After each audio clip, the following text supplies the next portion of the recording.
Un encuentro para el debate con voces que generan opiniones en Shirley Radio.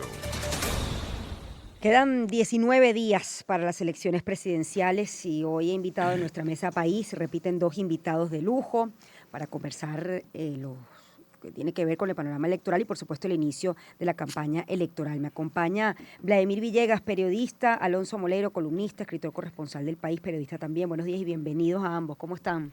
¿Cómo estás, Shirley? Bueno, repetimos la mesa siempre en momentos clave como este, que es el inicio de la campaña, ¿no? Y bueno, por ahí comenzamos. ¿Cómo perciben ustedes el inicio de esta campaña? Comienzo con Vladimir, no por la edad, no por la edad. Por la B pequeña. Alonso tiene más cana que yo. Sí, exacto. A pesar de que yo soy mayor que él. Bueno, gracias. Porque tengo pelo. Claro, Claro, eso es verdad, tienes razón. Era un placer compartir la mesa con un abrazo, ustedes, Vladimir. ¿no? Buen amigo Alonso y Shirley también, compañera. Bueno, fíjate, en primer lugar, tú hablas del inicio de la campaña, pero yo lo que veo es la recta final, porque realmente esta ha sido una campaña muy larga, Sí. ¿verdad? En la cual la oposición ha tenido que traspasar muchos obstáculos. Me refiero a la oposición de la plataforma democrática, de la plataforma unitaria, y ha sido esa carrera de obstáculos que hace que se pregunte uno permanentemente qué va a pasar, qué es lo que viene, dónde va a saltar nuevamente la liebre de un nuevo obstáculo que pretenda impedir la llegada hasta el final de la candidatura de Edmundo González Urrutia, que es la candidatura que ha logrado superar pues y sobrevivir a toda una gran cantidad de maniobras políticas y electorales y jurídicas que estuvieron en el camino y que todavía no están del todo descartadas ni despejadas. Quizás vamos a un momento en el cual los costos para la toma de una decisión sean un poco más elevados, pero qué mayor costo que la posibilidad de salir del poder. Y si llegamos al día de las elecciones, pues sería bajo la premisa de que el gobierno llega al día de las elecciones porque cree que las puede ganar. Y otro elemento para darle la palabra a Alonso, porque sé que el tiempo es corto, es el nuevo dato que tiene que ver con el diálogo entre Estados Unidos y Venezuela. ¿Qué se busca en ese diálogo? Garantizar que efectivamente la plataforma pueda competir hasta el momento de la elección con su tarjeta y su candidato, o simplemente es el reconocimiento por parte de Estados Unidos de que el gobierno de Maduro va a seguir, o es el reconocimiento de Maduro de que va a perder y necesita condiciones para salir del poder. O sea, un conjunto de hipótesis que están allí y que forman parte de la coyuntura. Alonso. Sí, exactamente. Creo que lo bueno es que hay conversaciones. O sea, digamos, el hecho de que haya conversaciones es bastante interesante. Pero yo sí veo, y con cierta preocupación, una ilusión muy extendida. Da la impresión de que aquí llega un nuevo tiempo político. Hace rato hay una nueva voluntad en Venezuela buscando punto de fuga, pero también al mismo tiempo siento que el chavismo le sube el volumen a su propio discurso, pues no está tomando nota de lo que pasa, está actuando como si no ocurriera nada.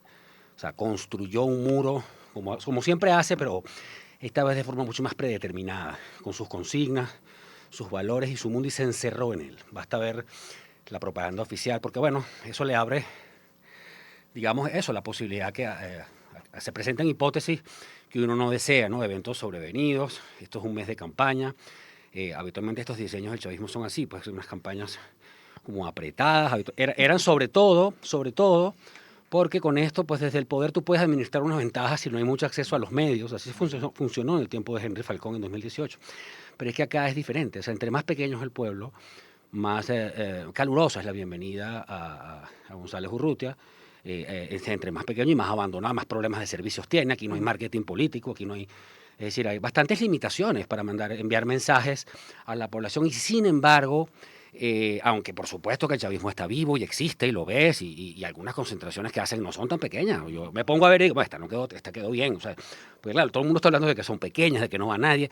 Yo creo que no, algunas no son y cierta fuerza les queda en algunos estados pequeños y medianos y tienen una presencia reducida, atrincherada en las zonas populares del país. Pero lo que no puede el chavismo es tapar el sol con un dedo. O sea, este no es el país de 2013 ni 14, jamás. ¿Cierto o falso? No, es así, evidentemente. O sea, este es un país, primero, digamos, cansado, extenuado de la problemática político-social, de los temas crónicos, mira, de la vida, pues, o sea, por ejemplo, hay un dato que es que la diáspora sigue creciendo, o sea, esto no se ha detenido y evidentemente eso es el reflejo de lo que está pasando en nuestro país. Pero hay algo importante que tú señalas y tiene que ver con la fuerza del chavismo. El chavismo está apostando a reconquistar los amores perdidos. O sea, no está buscando el voto de gente que nunca votó por ellos. O sea, eso ya no existe dentro de su mapa. Su mapa político es tratar de reenamorar. Y mira, y quienes hemos vivido y sabemos de amores y desamores, sabemos que es más fácil conquistar que reconquistar, ¿verdad? Y en política pasa lo mismo. Mucho, mucho. Yo sí veo un esfuerzo muy enjundioso. La publicidad de ellos es muy apasionada. Además es por aire, tierra y mar. Donde metas la cabeza sale un contenido. Y de paso más ventajista que de nunca. hecho, absolutamente. Y eso se ha vuelto parte del folclore político de este país. Hay que calárselo y si no, entonces... Y bueno, el Y otro... no puedes perder tiempo en eso. Tampoco. Exactamente. Eso es lo que hay. La Ahora, ruta es la que es y creo que el entorno de la campaña importantísimo ahora, ha sido relativamente tranquilo. ¿Tú crees, Alonso, que el gobierno subestimó a Edmundo González? No, yo creo que el gobierno, por lo menos el gobierno sentados ahí, el conciliábulo cívico-militar, sabe dónde está parado. Lo que sí creo es que ellos pensaron que siendo González Urrutia un anónimo, a lo mejor podían, o todavía lo creen, ¿no? Remontarle, ganarle, y mire, para hablar con... Porque es que esto es un tema, digamos, de pronto en Venezuela, entonces tú no puedes hablar como un adulto de lo que tiene frente a ti. O sea, 4 o 5 encuestadoras de tradición en este país, que tenemos años siguiendo como periodistas, a las cuales les dábamos todo el crédito del mundo cuando el chavismo era una fuerza en Venezuela. Tenía que uno que huir a los encuestadores y salir a explicarle a los demás que el chavismo era una fuerza, que no te podías enceguecer. Dicen ahora que la relación es 50-26.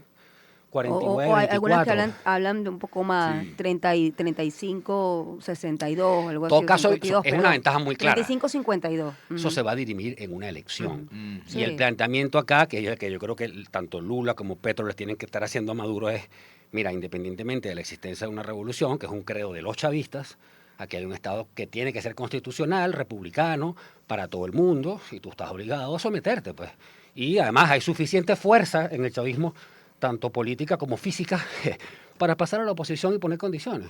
Ahora, Y trabajar en una porque- reconstrucción. por te hago supuesto. la misma pregunta a ti y creo que la pregunta también es válida al contrario, ¿no? Es decir, ¿crees que el gobierno subestimó a Edmundo González y crees que la oposición subestima al gobierno? Mira, el gobierno lo que no ha subestimado es el tamaño del descontento que hay en el país, que es el partido político más grande. O sea, el partido político más grande que hay en Venezuela es el descontento y ha encontrado un canal de expresión, bueno, en primer lugar, en María Corina Machado, bueno, pero también en Edmundo González Urrutia, que es la cara y la figura que va a aparecer en el tarjetón, que es muy importante eso siempre precisarlo. El candidato es Edmundo González Urrutia, bajo, por supuesto, las condiciones actuales, pero el chavismo no ha subestimado el tamaño de la crisis. Lo que ocurre es que ellos necesitan mantener su base y su estructura cohesionada y en medio de eso pues surgen narrativas pues absolutamente retóricas que bueno, nos remontan a los tiempos de la confrontación y esto vuelve ahora con esta noticia que ha surgido en los últimos días de un supuesto grupo paramilitar colombiano. Bueno, supuesto no, porque ese grupo existe. Un grupo paramilitar colombiano que está denunciando que supuestamente algunos factores opositores lo fueron a buscar para que montaran un atentado, en fin. ¿Ves? Una cosa que en campaña electoral, pues la hemos visto no Bueno, una, sino muchísimas veces. O sea, Y en estos 25 años... bueno, muchas veces hemos 10 visto mil cosas millones, como sí. esas, ¿no? Sin embargo, pues no se puede subestimar lo que pueda venir detrás de ello, de ello, porque todos estos tiempos hemos estado esperando dos cosas. En primer lugar, el outsider que apareció, el outsider es González Urrutia, ese es un dato importante. Sí, señor. Pero además de eso, hemos estado esperando qué va a hacer el chavismo para impedir la derrota del 28, va a hacer algo, o sea, y pudiera ser por ese lado que veamos alguna acción de orden represiva, ¿verdad? Ese es algo que está en el ambiente. No se puede ¿verdad? descartar. Eso es algo que está en el ambiente como el toque en un juego de béisbol. O sea, está en el ambiente, no se puede descartar. Y bueno, finalmente, pues que ellos están apostando a su propia fuerza. Mira, la estructura de los milicianos, la estructura de calle, las VCs, en fin. Ellos van a poner en tensión toda su fuerza, pero tienen un problema. Lo que pasó en el 2015, y es lo que quizás les da más temor. El tubo del 2015 estaba averiado. El 1x10 del 2015 terminó siendo un trasvase de votos para la oposición. Movilizaron la gente y hicieron como Cachicamo que trabaja para Lapa. Pues le movieron los votos a la oposición.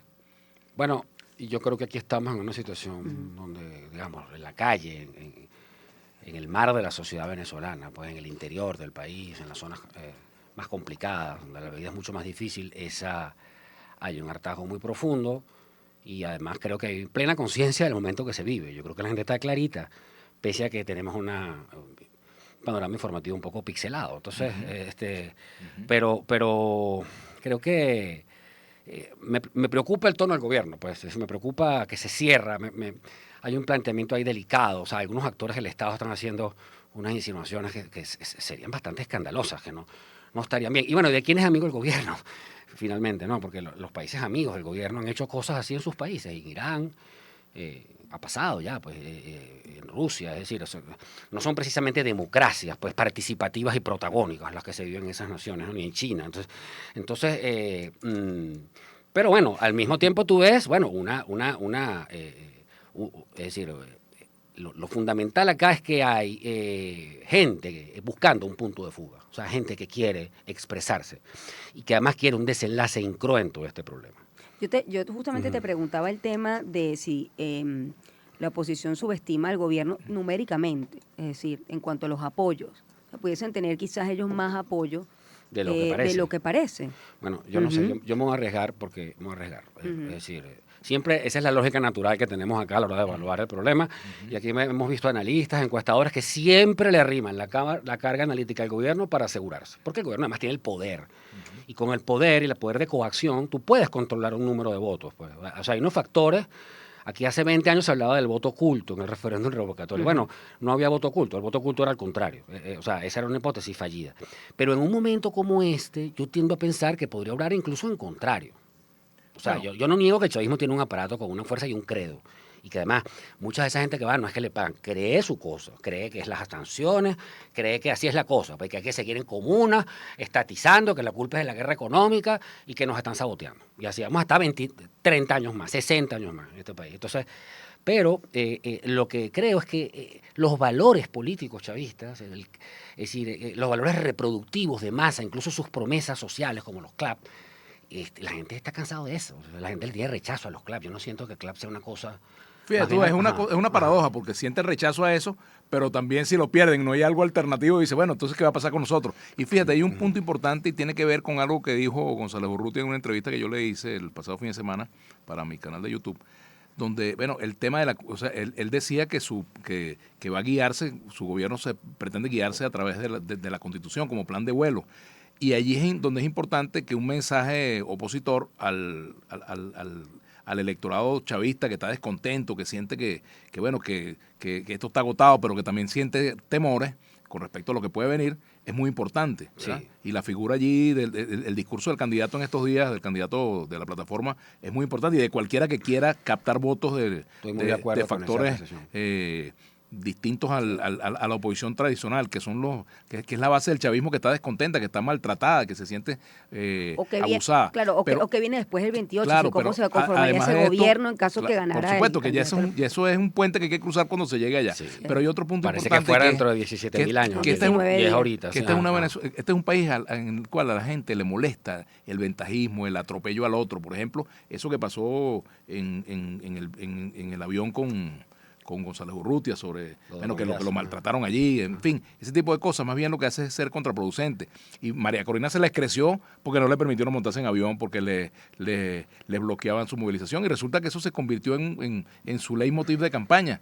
Y bueno, ese es un error que hoy en día el gobierno creo que está pagando caro. Sin embargo, yo diría que el chavismo no está entregado. No. O sea, y ninguna elección el chavismo estaba entregado. Y que esto está listo, porque claro, que hay un tema como controlar. Las elecciones son el día de las elecciones. Por eso es que hablaba la palabra de triunfalismo, sí, natural, hay que administrarla, Claro. porque es que si estuviéramos viviendo en Colombia, podríamos estar un poco más optimistas. Si estuviéramos viviendo en Brasil, si estuviéramos viviendo en Paraguay, donde hay democracias normales. Aquí tenemos el país tiene frente a sí un muro muy complejo, pues, y hay que estar claro, o sea, las posibilidades de fracasar son altas, pero no por el tema de la gente, o sea, no por la población. Y bueno, a mí me inquieta sobre todo qué pueda pasar con Venezuela después de eso. Pues, es decir, la gente va a decir, bueno, pero ¿esto qué es? O sea, finalmente, ¿qué es lo que es esto? Pues, ¿ustedes van a hablar en español o vamos a estar en esta mamadera de gallo 67 años más, 70, 80, 90, 100 años más? ¿No?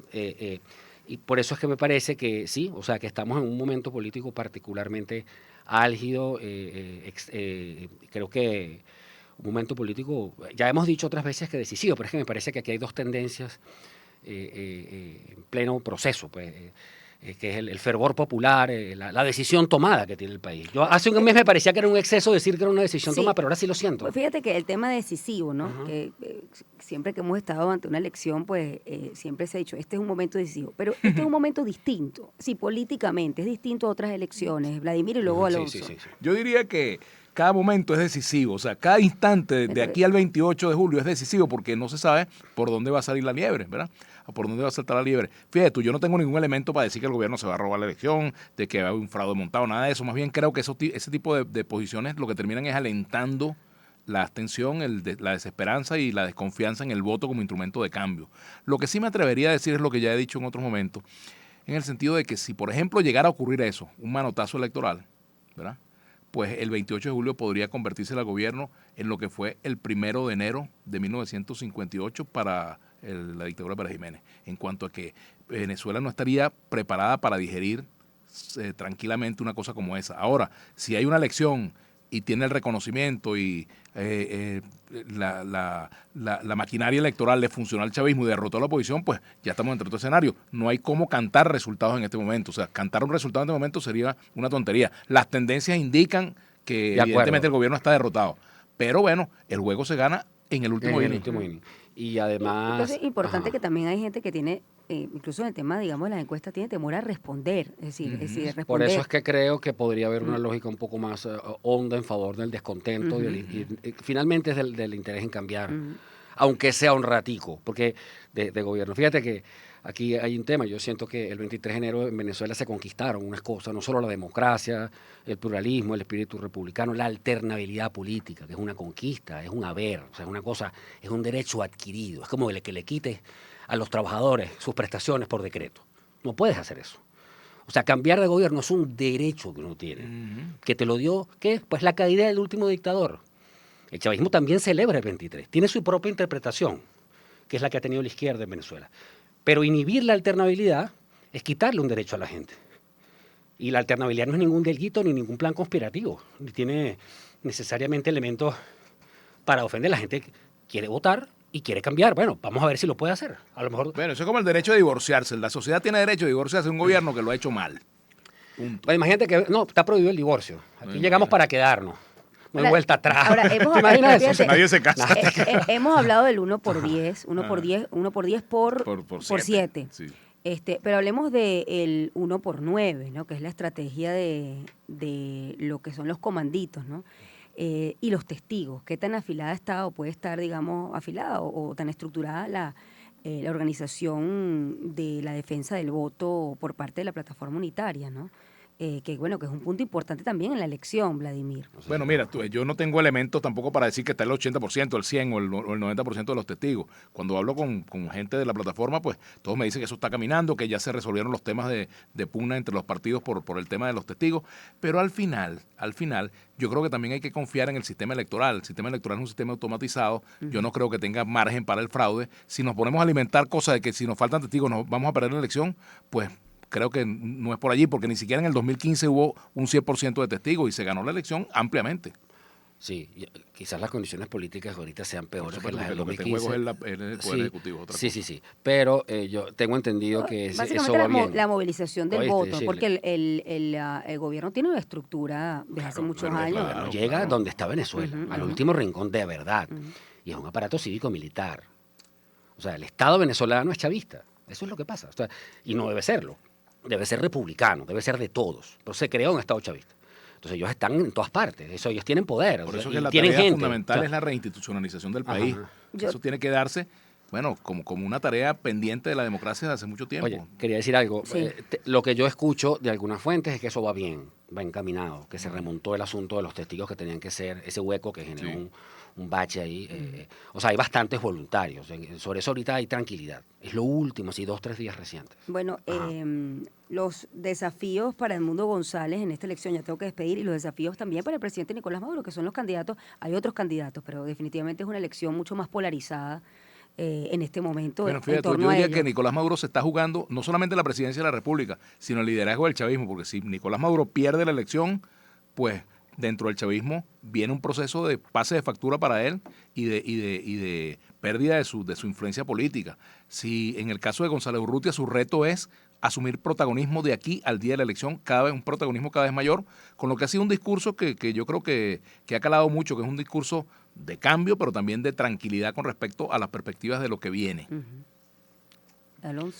Bueno, yo creo Desafíos. que Maduro debería pensar en la nación, no solo en la revolución, entender que 25 años es natural que haya desajustes y hacer lo que ha hecho toda la izquierda civilizada, constitucional del mundo entero y de América Latina, que es entender que los procesos tienen unos ciclos y asumir el pase a la oposición con unas condiciones que se conversen y dejar a la nación en paz un rato. Puede ser replegarse, debatir, reconstruir su movimiento y aspirar, como prometieron que iba a ser en el 99. No venir con que esto es para quedarse, que toda la vida, que ni por las buenas ni por las malas, porque... ¿Y entonces qué? Entonces, bueno, González Urrutia tiene una misión muy compleja. Es cierto que yo siento que es bueno que eleve el volumen de su discurso. Coincido con Vladimir en que su actitud y su trato ha sido excelente. Lo que viene después del 28 es tan complejo que yo no alcanzo a figurármelo, pues lo tengo en blanco. Tengo unas páginas en blanco y no sé qué va a pasar. O sea, Lo que pasa es que el 28 va a ser tan largo. exacto. No se sabe cómo viene Vamos el a seguir el 4 de agosto hablando del 28, en el 28. Y bueno, pero sí creo que el país... Mira, perdóname, Alonso, ojalá no ocurra el síndrome No, de Centey, el 28, el eso, 28. que Dios Ojalá nos no ocurra. acompañe. Pero sí creo, mira, no, en serio, Venezuela había aprendido a hacer estas cosas. Este país tuvo una democracia donde cambiar de gobierno era lo normal. Caldera le dio el poder a Chávez. O sea, si eso no se puede resolver, Venezuela no va a tener convivencia, ¿cierto? Yo tengo que despedir. ¿Para cuándo ponemos fecha de la próxima mesa? Bueno, Bueno, póngala. vale, A 10 para el días. 27. Para el 27. No, 10 días. estamos- 10 a 10 días. Aquí cada día es una historia. Pero ¿no? por O sea, supuesto. O a cada 5 día es muy días. A largo. 5 Yo estoy días. a la A 5 orden. días. no A hay ningún 5 problema. días repetimos la mesa, 8:01, hacemos una pausa. Gracias. Gracias, Vladimir, Alonso. Bueno, ha Gracias, sido Shirley. la opinión de ellos con respecto a esta mesa país, a propósito de el panorama electoral. Quedan 19 días para la elección presidencial en Venezuela. Ya volvemos. Esto fue Sonidos que te envolverán.